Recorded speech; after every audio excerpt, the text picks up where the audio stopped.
রাশিয়ার স্মরণকালের শক্তিশালী ভূমিকম্পের পর এখনও কাটছে না সুনামি আতঙ্ক। ইতোমধ্যে সুনামির ঢেউ আছড়ে পড়েছে জাপান ও চীনে। জাপানে কোনো প্রাণহানি না ঘটলেও চীনে দেখা দিয়েছে প্রবল বন্যা। এখন পর্যন্ত দেশটিতে ৩৮ জনের মৃত্যুর তথ্য নিশ্চিত করেছে চীনা গণমাধ্যমগুলো। এদিকে সুনামির আতঙ্কে নতুন করে সর্বোচ্চ সতর্কতা জারি করেছে দক্ষিণ আমেরিকার দেশ চিলি। অর্ণপ্রসাদের রিপোর্টে বিস্তারিত। রাশিয়ার স্মরণকালের শক্তিশালী ভূমিকম্পের প্রভাবে বিশ্বের বিভিন্ন দেশে দেখা দিয়েছে সুনামির আশঙ্কা। 52 দেশে জারি রয়েছে সুনামি সতর্কতা। এরই মধ্যে সুনামি আঘাত এনেছে জাপান ও চীনে। জাপানে বুধবার ৩ মিটার পর্যন্ত ঢেউ আছড়ে পড়ে। তবে আগাম সতর্কতার অংশ হিসেবে প্রায় ২ লাখ বাসিন্দাকে উপকূল থেকে সরিয়ে নেয়ায় সম্পদের ক্ষয়ক্ষতি হলেও প্রাণহানির কোনো তথ্য পাওয়া যায়নি।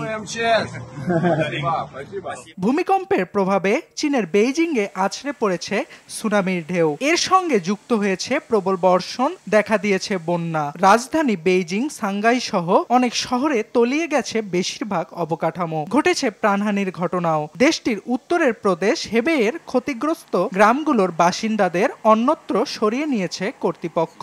এদিকে এক বিবৃতিতে দুর্যোগ ব্যবস্থাপনায় সংশ্লিষ্ট সকলকে যে কোনো পরিস্থিতি মোকাবেলায় প্রস্তুত থাকতে বলেছেন চীনের প্রেসিডেন্ট শি জিনপিং। চীন জাপান ছাড়াও সুনামির আতঙ্কে দক্ষিণ আমেরিকার দেশ চিলিতে জারি করা হয়েছে জরুরি সতর্কতা। বন্ধ ঘোষণা করা হয়েছে বিমানবন্দর ও সকল শিক্ষা প্রতিষ্ঠান। উপকূল থেকে বাসিন্দাদের সরানোর প্রক্রিয়াও শুরু করেছে দেশটির প্রশাসন। অর্ণপ্রসাদ, RTV।